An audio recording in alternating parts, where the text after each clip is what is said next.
Metis culture has come to life today at the Niagara Falls History Museum. World-renowned artist Brian Kon led participants in a workshop on Metis Art. Kon began practicing and teaching the art form just a few years ago as a way to both embrace and honor his own culture. The Metis are known for their beadwork, and I wanted to honor my family, my ancestors, my traditions by learning how to bead, and I wasn't able to do it. I had 12 thumbs.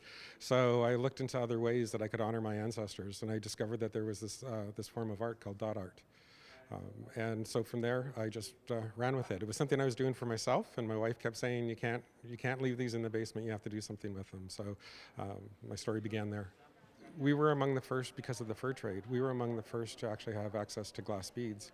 So where our previous ancestors used natural materials like porcupine quills and seeds and feathers, we had access to the glass beads, and so we started to decorate our clothes. And the more successful the man was, in particular, with his fur trade, the more beads he could afford, and therefore more elaborate his clothing got. So it basically was a sign of how good you were as a fur trader, that the more beads you had on, the more furs you had, the more success you had. We were known, and still are known today, as the flower bead people.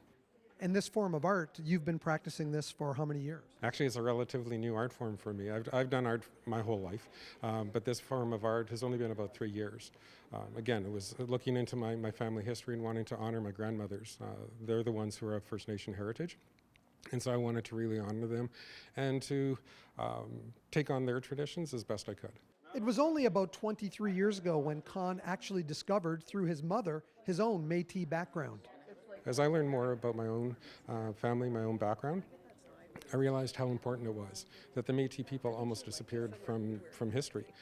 After the revolution in 1885 with Louis Riel, the Métis went into hiding, and the Métis weren't allowed to have property. You weren't allowed to hire someone who was Métis. So most of us denied our heritage, denied who we are.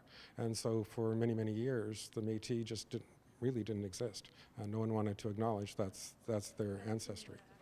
So for me, this is important to bring this, not only my art form, it's a way that I get to tell the story. And I use it for some very special moments. The Indian Residential School is one of my paintings. I also talk about murdered and missing Indigenous women through one of my paintings, and two-spirited people.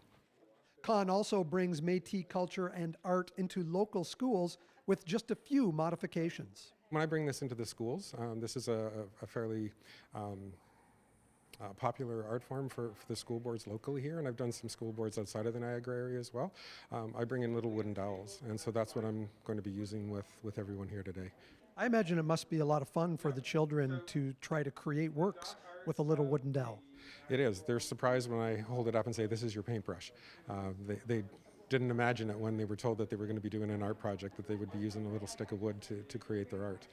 Many of Brian Kon's original pieces are for sale through his website, briankon.com. The next event here at the Niagara Falls History Museum is LGBTQ+ in the city on December 5th. Visit niagarafallsmuseums.ca for more information. Reporting in the Falls for The Source, I'm Mike Balsom.